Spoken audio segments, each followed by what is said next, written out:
What do you stand for? What do you stand for? Again, I ask, what do you stand for? Dr. Martin Luther King Jr. stood for truth. He stood for knowledge, and he stood for unconditional love.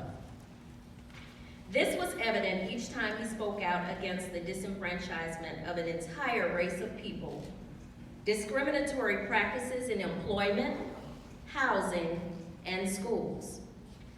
His courageous stance led to greater social and economic mobility for minorities across the nation, and above all, legislation that removed discriminatory barriers in voting and other aspects of life.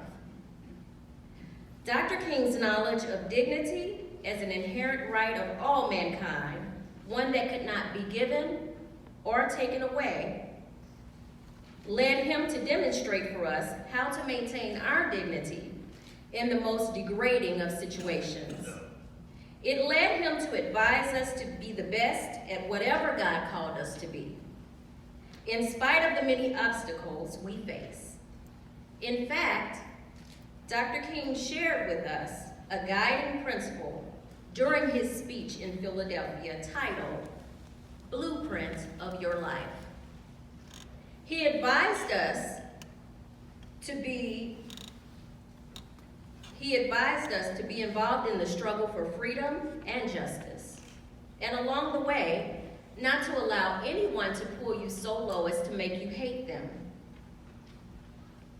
This nugget of wisdom continues to be relevant today as we live in a society where our civil rights are challenged daily in our communities, in our schools, and on our jobs. These challenges cause us to act contrary to what Dr. King exemplified through peaceful protest and words that upheld even the dignity of those who offended. The U.S. Census tells us that for the first time in our nation, in the year 2043, the minorities of today will be the majority. We have grown from the 1960s of being only 10% of the population to now 37% of the population by the year 2060. So don't waste time fighting a physical fight against the daily injustices that still exist. We should be positioning ourselves to secure our civil rights in a more intellectually competitive way. For as facts read, the economic and demographic trajectories of this time now set forth the conditions for an array of political possibilities that will require leaders to stand. So I dare ask you, are you standing? Standing for truth, knowledge, and love as you stand on the shoulders of those like Dr. King, who shoulder the responsibility of speaking the truth to a lying nation confident with walking in the ignorance perpetuated by the hate and fear of one day having to acknowledge the knowledge birthed from an entire generation of people who understood the power of love to cast out hate. I petition you that as we turn the corner from 2018 to 2019, reflect.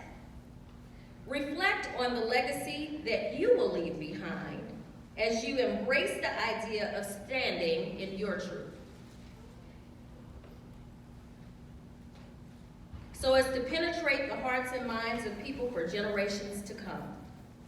Reflect on the life of Dr. King in this day and time when progress is so blatantly stifled by a generation so mesmerized by the here and now that the past is but a faded picture and the future a lifetime away that may never come. Reflect so that you might hear the words of Dr. King ministering to our present truth. Doors are opening to each of you. Doors of opportunities that were not open to your mothers and to your fathers. And the great challenge facing you is to be ready to enter those doors as they open. Are you ready? Are you standing?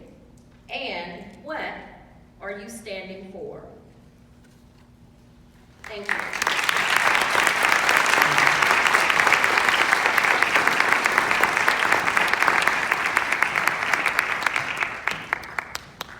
Thank you, Dr. Jones Clinton.